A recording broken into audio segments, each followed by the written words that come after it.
fighting the current regime. Washington's Congressman Adam Smith, he's a ranking member of the House Armed Services Committee, and he joins us right now. You know, you've seen these kind of protests like we're seeing right now in Minneapolis. You've seen them in Seattle, and they can get out of control quickly. You know, what's your reaction right now? What are you thinking? What are you seeing? What are you feeling when you're watching what's happening in Minneapolis and what has happened and how quickly this could get out of control? Yeah, it's very frustrating because I think immigration enforcement is enormously important. But the way President Trump has gone about doing this has been confrontational and escalatory. And I listened to your comment about how, you have, I forget the phrase, you have a warrant basically to go after someone who has committed a crime, accused of a crime, or convicted of a crime, and they should go get them. But that's not what ICE is doing here. They are, and they have all across the country, gone after people that they don't have any probable cause, where they've stopped cars, you've seen windows smashed in, people pulled out. In many instances, these people are legal permanent residents. They're citizens. They're being detained without probable cause, without any due process, in an incredibly aggressive, confrontational manner.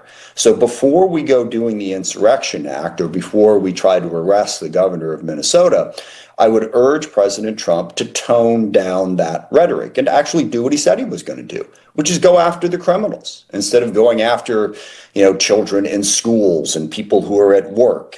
But let me, I want to ask you one question on that, just as a follow-up. If they're not being allowed to go after the criminals, so in other words, if you have sanctuary jurisdictions which prohibit the handing off, let's say, in a jail with a criminal who is leaving, who has been convicted, who has a detainer or a judicial warrant to go, but they're being told you cannot enforce or work with the federal government, so they release them, and law enforcement cannot assist in any way, shape, or form, including crowd control, then, let me just ask you flat out, does that coincide with what you're saying? When that example happens, I'm with you. Okay, good. I think jurisdictions should not do that. I will remind everybody that when President Obama was in the White House, he deported more people than Trump did during his first term, and even more people than Trump has done in his first year now. But he didn't do it with this aggressive confrontational stuff. And but he also didn't have 10 million people, 15 million people let in at once. You've seen the stuff that ICE has put out. I mean, President Trump, does an apocalypse now analogy like he's going to wage war on the city of Chicago with helicopters and bombs. That escalates the conflict. Look, I will completely agree with you that under Biden's presidency, not enough was done to secure the border. No question about that. We had a problem with enforcing immigration laws. We should enforce immigration laws. But what President Trump has done here is escalate the situation to go way beyond that and violate people's rights. I mean, we are at a place now where ICE feels like they can stop anybody and say, show me your papers, basically. And if you don't have them, or if you argue about it, you are thrown to the ground, you are detained in a way that is a fundamental violation of rights. I don't see why we can't enforce the law and also protect people's rights. President Trump is not taking that approach. And yeah, I'm worried about how this is going to escalate as a result. So we invited you on to talk about Iran. I definitely want to ask you a question about that, too. Because of what's going on in Minneapolis, I wanted to ask you your thoughts, and I appreciate you doing that.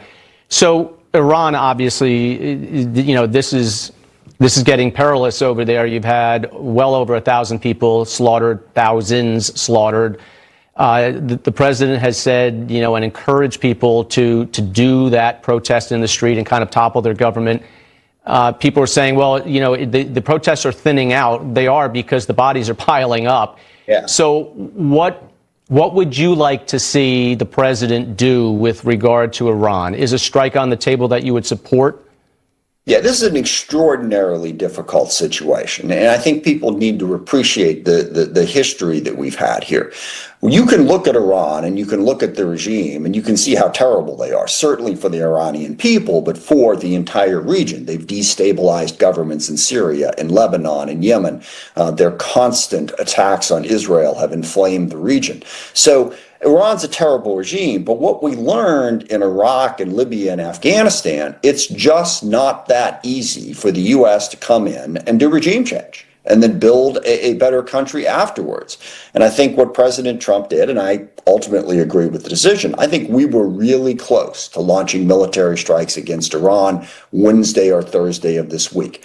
But senior military advisors said this could drag us into a Middle East war. And this is different than when we dropped the bombs to go after their nuclear program. This would be an existential threat to the Iranian regime. We have assets in the region. I've been to Qatar, for instance. We have a military base right there, right across the strait from Iran. They would be vulnerable. Iran would strike back and we'd be dragged into a larger war in the Middle East. I think we certainly should support the protesters, their right to do that. We should bring international pressure. I support the sanctions. But if we got involved in a war, it would spread. And I think that's ultimately the decision President Trump made. The other aspect of this is a lot of the assets that we normally have in the region that would enable us to protect our forces and actually carry out strikes effectively are down in Latin America. Now they've called an aircraft carrier battle group to head to the Middle East, but that takes time. So we don't have the assets in the region to support that type of operation. Now, once they get there, you recalculate that equation. But I think it was the right decision not to escalate and use the U.S. military to try to do regime change in Iran. Congressman Adam Smith, we really appreciate you coming on. Thank you. Thanks for giving me the chance. All right.